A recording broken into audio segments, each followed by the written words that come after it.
ஆதாம் மற்றும் ஏவாள் ஏதேன் தோட்டத்திலிருந்து வெளியேறிய பிறகு அவர்கள் குழந்தைகளை பெற்றனர். அவர்களில் ஒருவரின் பெயர் காயின், மற்றொருவரின் பெயர் ஆபேல். அவர்கள் வளர்ந்தபோது காயின் விவசாயியாகவும் ஆபேல் ஆடுகளை மேய்ப்பவனாகவும் இருந்தார்.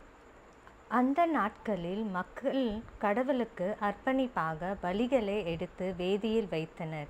காயின் தனது பயிர்களில் இருந்து சில காய்கறிகளை எடுத்து கொண்டு வேதியில் வைத்தான். ஆனால் ஆபேல் விசுவாசத்துடன் தனது ஆடுகளில் சிறந்தவற்றை தேர்ந்தெடுத்து வேதியில் வைத்தான். கடவுள் ஆபேலின் பலியால் மகிழ்ந்தார். காயின் கடவுள் ஆபேலுடன் அதிகம் மகிழ்ச்சியை பார்த்தபோது மிகவும் கோபமடைந்தான்.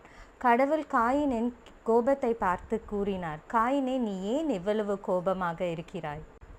காயின் கோபம் உள்ளே முழுவதும் கொதித்து கொண்டிருந்தது. அவர்கள் நிலத்தில் இருந்தபோது காயின் ஆபேலை கொன்றுவிடுகிறான். கடவுள் காயினிடம் வந்து கேட்டார், உன் சகோதரன் ஆபேல் எங்கே இருக்கிறார்? காயின் பதில் அளித்தான், நான் என் சகோதரனின் காப்பாளரா? கடவுள் காயின் செய்ததை அறிந்திருந்தார். உன் சகோதரனின் இரத்தம் இன்னும் நிலத்தில் அழுது கொண்டுள்ளது. நீ நிலத்தில் எதை வளர்க்க முடியாது. உணவிற்காக எங்கும் சுற்றி கொண்டே இருக்க வேண்டும் என்றார் கடவுள். காயின் மனமுடைந்தான். இந்த தண்டனை சகிக்க முடியாது. நான் சுற்றி கொண்டே இருக்கும்போது யாராவது என்னை கொன்று விடுவார்களாம் என்றான். ஆனால் கடவுள் காயினுக்கு ஒரு அடையாளம் அளித்தார். இதனால் அந்நியர்கள் அவரை கொல்ல மாட்டார்கள்.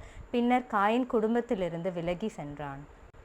ஆதாம் ஏவாள் மறுபடியும் மகளை பெற்றார். அவர் சேத் என்று பெயரிட்டார். காயின் மற்றும் ஆபேலின் கதை தேவனுக்கு சத்தியமாக இருக்கவும் கோபத்திலிருந்து விலகவும் கற்றுத்தருகிறது. தேவன் பாவங்களை கண்டிக்கிறார், ஆனால் மனம் திரும்பினால் கருணை காட்டுகிறார். கேனை பாதுகாத்தது போல.